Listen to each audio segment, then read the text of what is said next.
अब जब हम बाबा साहेब को पढ़ते हैं हमारी आंखों से आंसू टपकते हैं। माता रमाबाई का त्याग बलिदान जब मैं पढ़ती हूँ या जब मैं बताती हूँ तो मेरी आंखों से आंसू बहते हैं। आज मैंने जो ये बीड़ा उठाया है बाबा साहेब की बेटी बनने के लिए उठाया है। बाबा साहेब ने अपनी बेटी इंदू को खोया। बाबा साहेब की बेटी इंदू बीमार पड़ी। लंदन के अंदर बाबा साहेब भूखे पेट थे। एक टाइम खाना खाते थे हमारे मसीहा, और जब दूसरे टाइम भूख लगती थी तो एक गिलास में पानी लेते। जो दुकानों पर ब्रेड बेकार फेंक दी जाती थी, जिनमें हुई लग जाती थी, हमारे मसीहा उन्हें खरीद कर लाते और उन्हें सुखा सुखा कर उस पानी के गिलास में भिगो भिगो कर खाते थे। लेकिन कुछ समय ऐसा आया कि जब बाबा साहेब को एक भी टाइम का खाना नहीं मिला और लाचार होकर उन्होंने माता रमाबाई के नाम एक पत्र लिखा।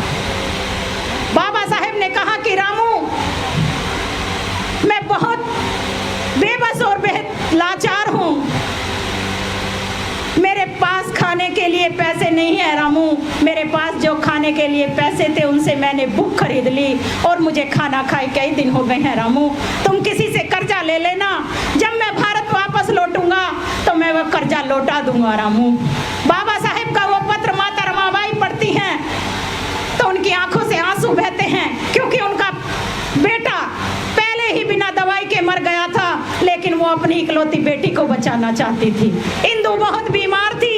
बाबा साहेब का पत्र आता है तो उस पत्र को पढ़कर उनकी आंखों से आंसुओं की धारा बह निकलती है कि एक तरफ मेरी बेटी है तो दूसरी तरफ मेरे साहब हैं, जिन्होंने इस समाज की गुलामी की जंजीरों को तोड़ने का संकल्प लिया है।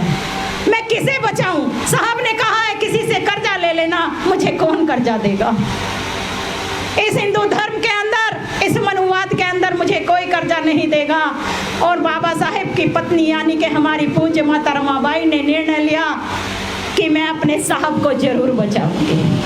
आज मेरी एक बेटी मरे तो कोई बात नहीं, लेकिन मेरे साहब का जिंदा रहना बहुत जरूरी है, क्योंकि अगर मेरे साहब जिंदा रहेंगे तो मेरी आने वाली करोड़ों करोड़ों हिंदुओं को सम्मान का जीवन देंगे। और इसलिए बाबा साहेब को वो चुनती हैं, उनकी बेटी की मौत हो जाती है। बाबा साहेब का चौथा बेटा राजरतन जब मरा, जो इस समाज के अंदर चमक धमक आप लोग देख रहे हो, अरे वो वही समय था जब बाबा साहेब के चौथे बेटे राजरतन का अंतिम सांस चल रहा था और बाबा साहेब को हमारे अधिकार लेने के लिए लंदन जाना था।